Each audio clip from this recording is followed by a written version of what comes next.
সরকার এবং বিরোধী দল উভয় বলছে ডিসেম্বর মাস অত্যন্ত গুরুত্বপূর্ণ। এই ডিসেম্বর মাসকে ঘিরে অনেক বেশি সতর্ক থাকতে হবে।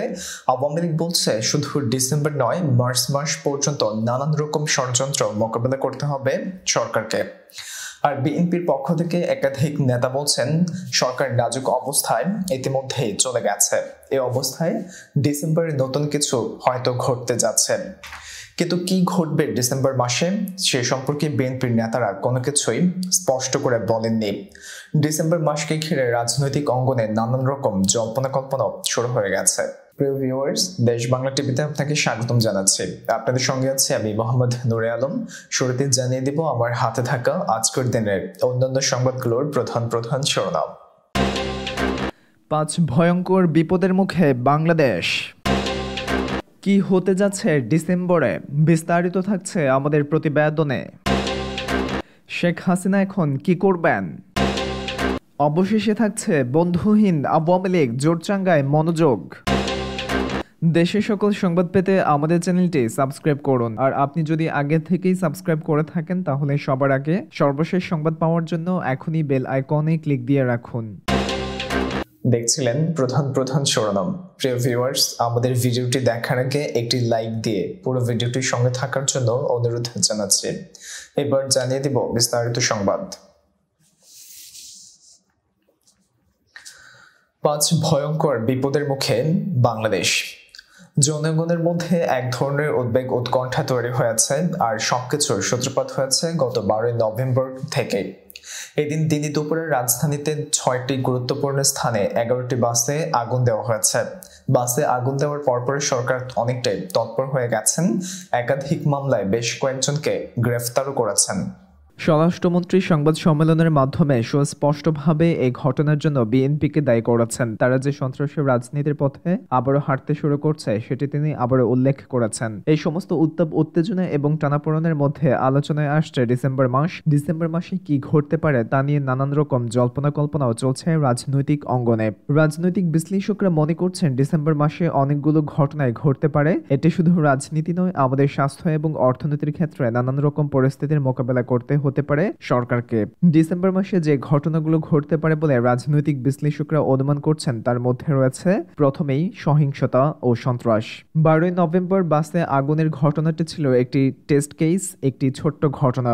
ডিসেম্বর মাসে বড় ধরনের সন্ত্রাস এবং সহিংসতার ঘটনা ঘটতে পারে বলে আশঙ্কা করা হচ্ছে। আওয়ামী লীগ সরকারও এই আশঙ্কাকে উড়িয়ে দিচ্ছে না। তারা মনে করছে যে সরকারকে বেকায়দায় ফেলার জন্য এবং বিব্রতকর পরিস্থিতি দেখানোর জন্য এরকম একটি চক্রান্ত চলছে। এই চক্রান্তের মূল লক্ষ্য হচ্ছে সারা দেশে একটি বড় ধরনের অস্থির পরিবেশ সৃষ্টি করে তোলা।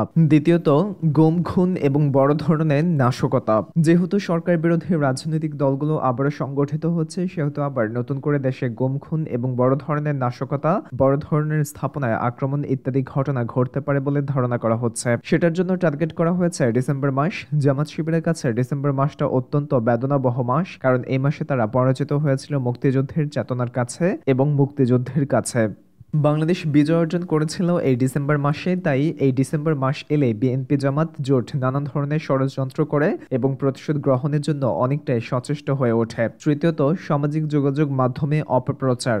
নভেম্বর মাস জুড়ে সামাজিক যোগাযোগ মাধ্যমে বিএনপি পন্থী কিছু অবসরপ্রাপ্ত সামরিক কর্মকর্তা কুৎস এবং মিথ্যাচার করছে, নানান রকম অপপ্রচারও চালাচ্ছে তারা। এই ধরনের অপপ্রচারগুলো ডিসেম্বর মাসে আরও বাড়তে পারে। সেনাবাহিনী সহ রাষ্ট্রীয় প্রতিষ্ঠানগুলোর বিরুদ্ধে নানান রকম বিষোদ্গার করে সরকারকে বিব্রতকর পরিস্থিতিতে ফেলানোর চেষ্টা করা হতে পারে। এখন যেটি শুরু হয়েছে সেটি ডিসেম্বর মাসে আরও হয়তো ব্যাপক আকার ধারণ করতে পারে বলে ধারণা করছেন অনেকেই। চতুর্থত, করোনা পরিস্থিতি। ডিসেম্বর মাসে বাংলাদেশে যাকে শীত বসলে করোনা পরিস্থিতির অবনতি হতে পারে বলে আশঙ্কা করছেন অনেকেই। সেই আশঙ্কা থেকে সরকার প্রস্তুতি গ্রহণ করছে। ডিসেম্বর মাসে অনেকেই মনে করছে যে বাংলাদেশে করোনা সংক্রমণ এবং মৃত্যুর হার দুটোই বেড়ে যেতে পারে, আর এটি যদি বেড়ে যায় তাহলে সরকারকে এদিকে নজর দিতে হবে। পঞ্চমত, অর্থনৈতিক পরিস্থিতি। করোনা সংক্রমণ বাড়লে বাংলাদেশের অর্থনৈতিক পরিস্থিতি নেতিবাচক হয়ে উঠতে পারে। একদিকে বিদেশি রপ্তানি কমে যেতে পারে, অন্যদিকে বাংলাদেশের যে যে অভ্যন্তরীণ বাজার দ্রব্যমূল্যের ঊর্ধ্বগতির দাম হয়তো আরো অনেকটাই বেড়ে যেতে পারে। সবকিছু মিলে একটা অর্থনৈতিক সংকটের মুখোমুখি হতে পারে সরকার, আর এই সবকিছুকে একত্রিত করে একটি মহল সরকার পতনের জন্য অন্য পথ বেছে নিতে পারে বলে আশঙ্কা করা হচ্ছে। তবে আওয়ামী লীগের নেতারা বলছে এই ধরনের ষড়যন্ত্র আওয়ামী লীগের বিরুদ্ধে সবসময় হয়েছে, আর এই ষড়যন্ত্র মোকাবেলা করে আওয়ামী লীগকে এগিয়ে যেতেই হবে। আচ্ছা ভিউয়ার্স, সত্যিই কি ডিসেম্বর মাসে সরকারকে বিএনপিপন্থী ও জামাতপন্থীরা বেকায়দায় ফেলতে পারবে? আপনার কাছে কি মনে হচ্ছে আমাদেরকে কমেন্ট করে জানিয়ে দিন। এদিকে বাংলাদেশের রাজনীতির মূল কেন্দ্র এখন প্রধানমন্ত্রী শেখ হাসিনা। শেখ হাসিনাকে ঘিরে এখন আবর্তিত হচ্ছে বাংলাদেশের গোটা রাজনীতি। বিরোধী দলগুলো যেমন চায় শেখ হাসিনাকে সরাতে, শুধুমাত্র শেখ হাসিনা সরে গেলে তাদের জন্য যেন পথের কাঁটা অপসারিত হবে। আর অন্যদিকে আওয়ামী লীগ এবং সরকার পুরোপুরিভাবে শেখ হাসিনা কেন্দ্রিক। দলের কোনো সিদ্ধান্ত নেওয়ার জন্য নেতাকর্মীরাও এখন শেখ হাসিনার দিকে তাকিয়ে থাকেন, আর তেমনি ভাবে সরকারের প্রধান সব সিদ্ধান্ত গ্রহণ করেন এবং সবসময় সব সিদ্ধান্ত তিনি দিয়েও থাকেন। আর এই বিবেচনা থেকে সাম্প্রতিক রাজনৈতিক পরিস্থিতিতে এখন প্রধান বিষয় হিসেবে শেখ হাসিনা কি করবেন, হঠাৎ করে বাংলাদেশের রাজনীতি পরিস্থিতি উত্তপ্ত হয়ে উঠেছে। মাঠের রাজনীতি যত বড় হয়েছে তার চেয়ে বেশি উত্তেজনা ছড়ানো হচ্ছে সোশ্যাল মিডিয়াতে। বিশেষ করে বিএনপি জামাতপন্থী কিছু ব্যক্তি সামাজিক যোগাযোগ মাধ্যমে এবং ইউটিউবে বিদেশে বসে এক ধরনের অপপ্রচার শুরু করেছে। সে অপপ্রচারগুলো এখন লাগামহীন এবং মাত্রাহীন হারে বৃদ্ধি পাচ্ছে, আর এটির পাশাপাশি রাজপথে নতুন করে আন্দোলনের জন্য হুমকি দিচ্ছে বিএনপি শুধু হুমকি দেয়নি, গত বৃহস্পতিবারে পুলিশের নাকের ডগায় 6টি স্থানে 11টি বাসে আগুন লাগিয়ে তারা জানান দিয়েছে যে তারা ডিসেম্বর মাসে নতুন রূপ ধারণ করছে। এই সময় প্রশাসনের সঙ্গে পেশাজীবীদের নতুন করে বিরোধ তৈরি হয়েছে এবং প্রকৌশলী, চিকিৎসক ও কৃষিবিদরা আবারও ঐক্যবদ্ধ হয়ে প্রশাসনের বিরুদ্ধে আন্দোলন করা হুমকি দিচ্ছে। প্রশাসনের মধ্যে অস্থিরতা এবং এক ধরনের অস্বস্তি কাজ করছে। প্রশাসনের দলীয়করণ এবং যোগ্যতার নিরীক্ষে পদোন্নতি হচ্ছে না বলে কেউ কেউ অভিযোগ করেছেন। যারা মুক্তিযুদ্ধের চিন্তায় ধারণ করেন যোগ্যতার মাপকাঠিতেও তারা পদোন্নতি যোগ্যতা সম্পন্ন নন, কিন্তু তারপরও প্রশাসনে তাদের পদোন্নতি হয়েছে। একটি সিন্ডিকেটের মাধ্যমে প্রশাসনে পদোন্নতি এবং ভালো পোস্টিং হচ্ছে, এরকম অভিযোগও উঠেছে আওয়ামী লীগের বিরুদ্ধে। যারা যখন ক্ষমতায় থাকছে তারা তাদের নিজেদের পছন্দের লোকজনকে গুরুত্বপূর্ণ জায়গাগুলোতে বসাচ্ছে বলেও অভিযোগ উঠেছে। সাম্প্রতিক সময়ে এসআই আকবরের ঘটনা ও ওসি প্রদীপের ঘটনার প্রেক্ষাপটে আইনশৃঙ্খলা বাহিনীর মধ্যে এক ধরনের নেতিবাচক মনোভাব তৈরি হয়েছে। এই ধরনের হতাশা তৈরি হয়েছে। অনেক ক্ষেত্রে আইনশৃঙ্খলা বাহিনীর মধ্যে এক ধরনের গাছড়া ভাব লক্ষ্য করা যাচ্ছে, যেটি বাংলাদেশের আইনশৃঙ্খলা বাহিনীর জন্য উদ্বেগজনক বলে অনেকেই মনে করছেন। সামাজিক অসন্তোষ বেড়ে গেছে এবং মানুষের মধ্যে অভাব অনটনও দানা বেঁধেছে। এদিকে অর্থনৈতিক সূচকগুলোতে বাংলাদেশ এগিয়ে থাকলেও মধ্যবিত্ত ও নিম্নআয়ের মানুষের নাভিশ্বাস উঠেছে।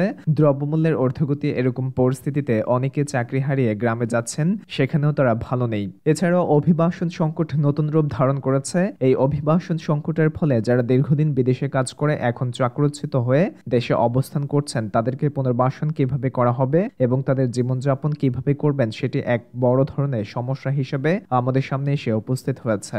আর এইসব কিছুর মধ্যে একটা যোগসূত্র খোঁজা হচ্ছে। সরকার টানা 12 বছর দেশ পরিচালনা করার পর কি চাপের মুখে পড়ল? সরকারের কি জনপ্রিয়তা কমেছে? সরকারের বিরুদ্ধে কি পরিকল্পিত ষড়যন্ত্র শুরু হয়েছে? পরিকল্পিত ষড়যন্ত্রের অংশ হিসেবে এই ঘটনাগুলো কি ঘটানো হচ্ছে?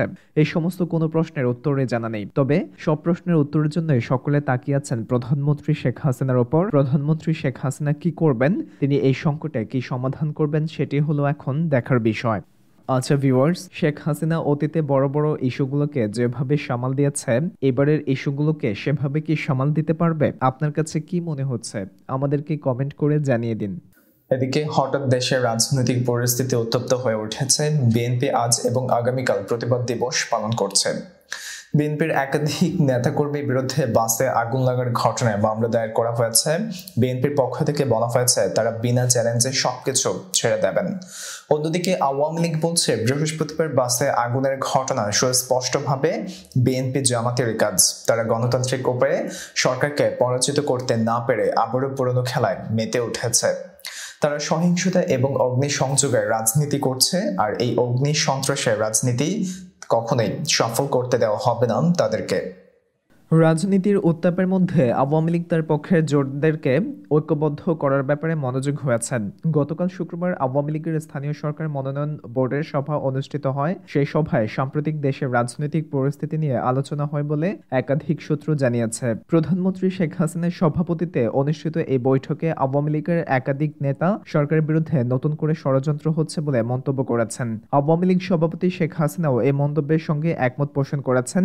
এই ব্যাপারে আওয়ামী লীগকে সংগঠিত করা এবং আওয়ামী লীগের সমমনা রাজনৈতিক দলগুলোকে ঐক্যবদ্ধ করার ব্যাপারে তিনিও গুরুত্বারোপ করেছেন।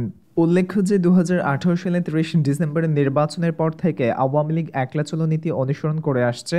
এর আগে যে দুবার ক্ষমতায় এসেছিল, দুবারই আওয়ামী লীগের মন্ত্রিসভার মহাজোট এবং 14 দলীয় জোট থেকে কয়েকজনকে মন্ত্রিসভার অন্তর্ভুক্ত করা হয়েছিল। কিন্তু এবার গত 7 জানুয়ারিতে যে মন্ত্রিসভা গঠন করে সেটি শুধু আওয়ামী লীগের মন্ত্রিসভা ছিল। মহাজোট বা 14 দলীয় জোট থেকে কাউকে মন্ত্রিসভার অন্তর্ভুক্ত করা হয়নি।